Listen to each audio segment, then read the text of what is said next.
Cette semaine, on vous parle d'un sujet qui empêche beaucoup de gens dans la vie, qui est la peur. Et donc, dans cette vidéo, on va vous parler de comment gérer la peur et vous donner une perspective un peu différente de comment l'utiliser. Donc, on se vous retrouve juste après le générique.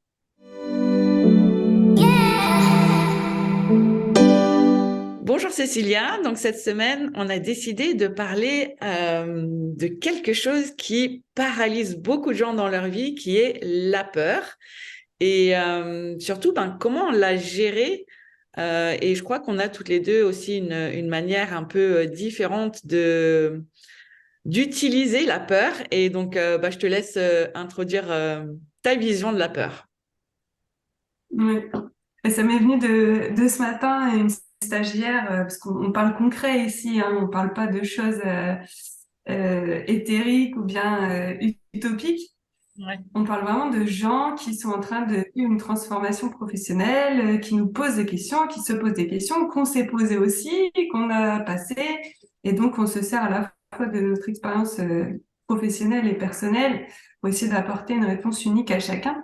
Et donc, cette personne, cette stagiaire qui fait une formation, qui va l'amener à changer de métier, me dit, oui, mais là, j'ai peur. Et donc, en fait, j'avais Claire. envie d'en parler parce que c'est vraiment universel, c'est normal. C'est normal d'avoir peur. On a un cerveau qui fonctionne d'une certaine manière, qui nous protège depuis toujours et qui est, si je ne connais pas, je vais freiner des cas de fer et je vais te faire avoir tellement peur que tu ne vas pas y aller. Ouais. Alors que moi, je vois la peur comme une émotion, mais qui symbolise derrière beaucoup d'implications. Et à la limite, plus tu as peur de quelque chose, plus c'est là qu'il faut que tu ailles parce que c'est là que tu auras les plus gros challenges, les plus grosses avancées. Et c'est pas en restant dans la zone de confort et de sécurité que tu auras la plus grosse satisfaction. C'est souvent plutôt un indicateur de la voie qu'il faut prendre. Ouais. Qu'est-ce que t'en penses, tu penses? Ouais, moi aussi, je vois vraiment la peur et les émotions en général, mais la peur comme un guide, en fait, pour montrer dans quelle voie on doit aller, on est censé aller. Et justement, souvent, on s'empêche et on se retient parce que on ressent cette peur. Et donc, au lieu d'y aller, on se paralyse et on s'empêche et on n'y va pas. Alors que, au contraire, ça devrait être là où ça fait peur, c'est là où on va en fait, parce que, comme tu disais, et je suis d'accord avec toi, plus la peur est grande, plus ça veut dire qu'on y a de l'intérêt, que c'est sûrement là où on doit aller et sûrement où on aura la plus grande réussite en fait. Moi, je le vois vraiment comme ça. Ouais, c'est clair. Et si je donne un exemple concret, moi, je formais des préparatrices en pharmacie à faire des soins visage et je leur donnais un challenge pendant 15 jours pour conseiller les produits, enfin, comme une animatrice ou une esthéticienne, et c'est pas du tout leur métier. Elles sont derrière le comptoir, elles donnent des médicaments, voilà, c'est pas évident. Et en Ouais. fait, celle qui avait le plus peur, qui n'endormait pas la nuit la veille, c'est qui obtenait les meilleurs résultats. Les clientes leur disaient, votre soin, il était magnifique, même mieux que chez mon esthéticienne. Mm. Et excusez-moi, les esthéticiennes, hein, c'est pas pour saboter votre travail, mais c'était vraiment pour dire que quand on y met du cœur et que vraiment on a envie de bien faire, tu vois, il y a cette implication émotionnelle, bah forcément ça fait peur. Ouais. Mais le fait de le faire, ça donne un travail d'hyper bonne qualité, je trouve. Ouais. Et est-ce que c'est pas une compensation de euh, penser qu'on n'est pas assez bien, en fait. On n'est pas assez intelligent, on n'est pas assez ceci, on n'est pas assez cela pour réussir. Et du coup, on se cache derrière la peur, peut-être? Hmm. Bah oui. Encore, ouais, il y a encore ce truc de confiance et de légitimité. Ouais. Ouais, c'est sûr. C'est sûr, et du coup, le fait de passer à l'action malgré la peur, bah, ça fait avancer les petits pas, en fait. Mm, c'est ça. Oui, toute cette notion qu'on n'est pas capable, qu'on n'est pas assez, qu'on n'y arrivera pas, que il nous manque ceci, il nous manque cela, bah, c'est souvent en fait donc c'est généré. Ça, ce sont les excuses que la peur génère dans notre mental pour justement nous empêcher d'y aller. Alors que ben si on y va quand même, donc souvent je dis ça dans la formation, c'est j'ai peur mais j'y vais quand même. Parce que justement, le passage à l'action, le mettre en place des choses pour y aller quand même, permet de dépasser non seulement la peur, mais de se prouver à soi-même que on n'est pas du tout toutes les choses qu'on s'est dites, qu'on n'était pas assez, qu'on n'était pas ceci, pas cela. Et il y a que l'action, se prouver que on a tort, qui enlève en fait cette peur et justement nous permet de comprendre que la peur n'est qu'un guide en fait, qu'un indicateur que justement c'est là où on doit aller. Et on revient à ce qu'on disait tout à l'heure, c'est plus la peur est grande, plus c'est là où il faut aller en fait. Euh, donc voilà, c'est une notion. Euh, la peur, c'est quand même une notion qui a fracassé beaucoup de rêves parce que on s'arrête à ça, alors que si on prenait le temps d'aller comprendre quel est le mécanisme mental qui crée cette émotion de peur, en fait, on comprendrait que justement, faut pas s'arrêter là, mais l'utiliser comme c'est là où je dois aller en fait. Et malheureusement, bah, c'est pas quelque chose qu'on nous apprend ni à l'école, souvent ni dans les familles, dans le cercle, voilà, dans notre éducation, c'est pas une notion euh, développée et donc la peur en fait est mal comprise, je pense, en tant que telle et elle devient en fait paralysante au lieu d'être motivante. Je sais pas si ce que tu en penses. Ouais, bah oui, bien sûr. Et en fait, c'est petite victoire après petite victoire, tu vois. Ça. C'est observer bien votre vie et quand vous dépassez quelque chose, eh bien, après vous vous autorisez à dépasser un peu plus grand, etc., etc. Mm. Et ce que tu me dis là, ça peut être aussi des contrats qu'on a mis sur vous. Tu vois, moi j'ai découvert il y a pas longtemps que comme j'ai perdu ma mère, j'étais bébé. Euh, Mes grands-parents, ils ont mis un contrat sur moi de reste en sécurité. Ouais, Enfin, reste en sécurité, ne prends pas de risques. Et je me suis aperçue il y a pas longtemps que j'avais ce contrat sur moi, qui était ben, un contrat d'amour à la base, mais basé sur la peur et qui ouais, m'empêchait inconsciemment de réaliser certaines choses. Et ouais. du coup, le fait de libérer ça, de nettoyer ça avec amour toujours, ça permet de aussi avancer. Et donc, il y a les pensées limitantes, conscientes, inconscientes, et il est intéressant d'aller faire un tour là-dedans aussi. Ouais, ouais, ouais. Et surtout, tu vois, on parle souvent aussi d'affirmation, de visualisation comme euh, La outil. méthode Coué, la Voilà. méthode Coué. Ouais.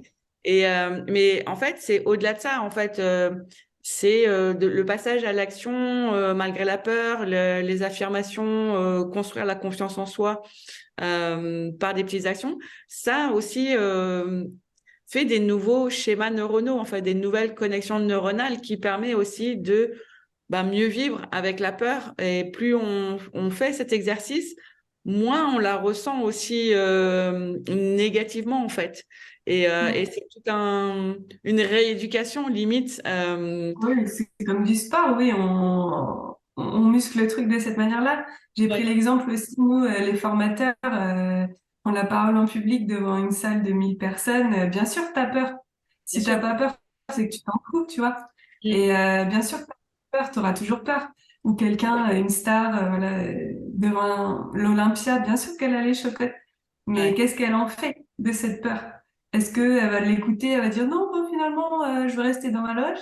ouais, Ou bien on va s'en servir pour le transformer en adrénaline et faire un show de ouf, tu vois? exactement. Donc oui, voilà, c'est ça. C'est Vraiment on une question de fait, choix. Qu'est-ce que t'en fais? mm. C'est exactement ça en fait. C'est repenser la notion de la peur en fait. Et parce que on nous apprend pas à l'envisager comme quelque chose de J'ai positif. peur, mais ouais. Ouais, j'ai Excuse-moi, peur, ça mais a j'y vais quand coupé. même. Ouais. Et c'est ça, c'est vraiment se réapproprier l'émotion de la peur, en fait, et comprendre que c'est quelque chose qui peut être très, très positif, oui, qui est là pour nous sauver la vie, mais de faire comprendre à son mental que bah là, c'est pas une question de vie ou de mort, en fait, et que c'est ça, de réentraîner nos circuits neuronaux euh, à comprendre que la peur, oui, c'est un moteur et non pas un paralysant, et que oui, c'est une émotion positive et non pas négative telle qu'on l'a toujours vue, entendue, apprise, et que voilà, c'est une boussole très puissante de compréhension que là où ça fait peur, c'est là où on doit aller. Mm. Je sais pas Et ce que encore une fois, les outils de reconnexion à soi, l'ancrage, la respiration, tout ça, ça permet aussi de désamorcer l'émotion quand elle est trop puissante. Et ouais. puis, d'éviter qu'on perde nos moyens, littéralement, et Mm. Oui, c'est ça. En de plus, on a... avoir de la clarté mentale pour pouvoir se dire, j'ai peur, mais j'y vais parce que c'est ce que j'ai choisi, tu vas voir l'expérience, c'est ça que j'ai envie de vivre, et voilà. Mm.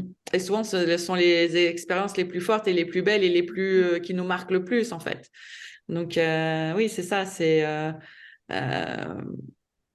la peur, c'est vraiment un indicateur de puissance, en fait. Et c'est souvent derrière la peur qu'on fait aussi d'énormes saut dans l'évolution de soi-même, en fait, et non seulement aussi dans la confiance en soi, parce que de dépasser ses peurs et accomplir quelque chose qu'on avait peur de faire, ben, ça nous remplit de confiance, d'estime, de reconnaissance aussi de soi-même, de ses capacités, etc. Et c'est aussi comme ça qu'on construit la confiance en soi. Euh, Mm. et comme tu disais, c'est aussi très important. On a plein d'outils à notre disposition pour gérer la peur, en fait. Mm. Comme tu disais, le breathwork, la méditation, enfin vraiment la respiration, aller se balader. Enfin vraiment, on a plein d'outils à notre disposition. Et donc, au lieu d'essayer de faire taire la peur, on devrait l'écouter, en fait. Et même faire taire par la méditation ou l'éther, tu vois. J'ai des gens qui se déconnectent de leurs émotions pour par la spiritualité, mais c'est pas bon non plus. En fait, il faut y faire face. Et non, Il faut c'est y pas... faire face. Tous nos stagiaires, ils ont peur. Tous les gens qui changent de vie, qui se mettent à l'entrepreneuriat, bien sûr, ils ont peur. Bien sûr. Mais ils ont décidé que ce serait ça leur nouvelle réalité. Ils sont partis aussi du postulat de ce qu'ils ne veulent plus. Mhm. Là, ils sont en train de décider à tâtons de ce qu'ils veulent. Et ça passe aussi par des contrats d'autorisation.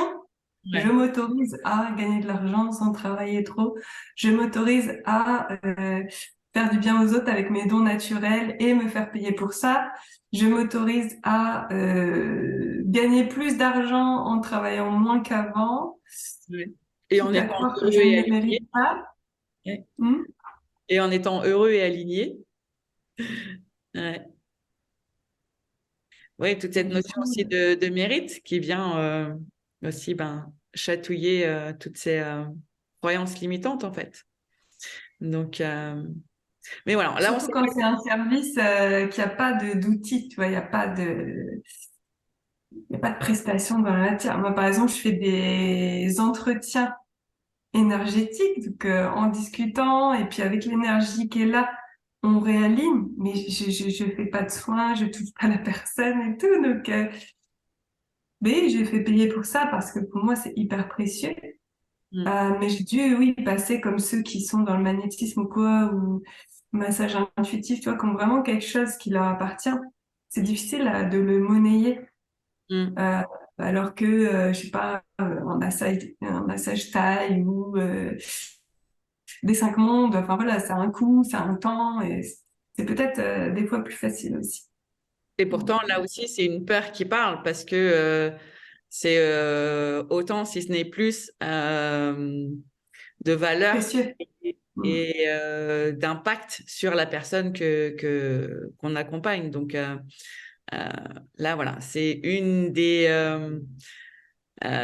expressions de la peur de ne pas être assez et c'est dommage. Donc, je pense qu'on va s'arrêter là sur la peur puisque je pense qu'on a bien dit tout ce qu'on pense de la peur. Et si vous êtes d'accord avec nous, laissez un commentaire. Si vous n'êtes pas d'accord, laissez un commentaire. On sera ravis d'en débattre avec vous si, si c'est le cas. Et en tout cas, nous, c'est une notion qu'on intègre dans nos formations, dans nos accompagnements, parce qu'on sait ben, que c'est un outil aussi de vie. Et donc voilà, on espère que notre vision sur la peur vous aura apporté de nouvelles pistes de réflexion. N'est-ce pas, Cécilia? Ouais, c'est clair, c'est tellement important. Et nous, on n'est pas à l'abri, hein. On ressent toujours Bien ces sûr. choses-là, mais vraiment, ce qui est important, c'est pas le driver, c'est une boussole, mais c'est pas la motivation profonde. Ouais, exactement. C'est savoir aussi, voilà, y apporter un certain éclairage qui donne des réponses différentes, en fait. Donc, sur ces belles paroles, on va terminer cette vidéo sur ces quelques mots.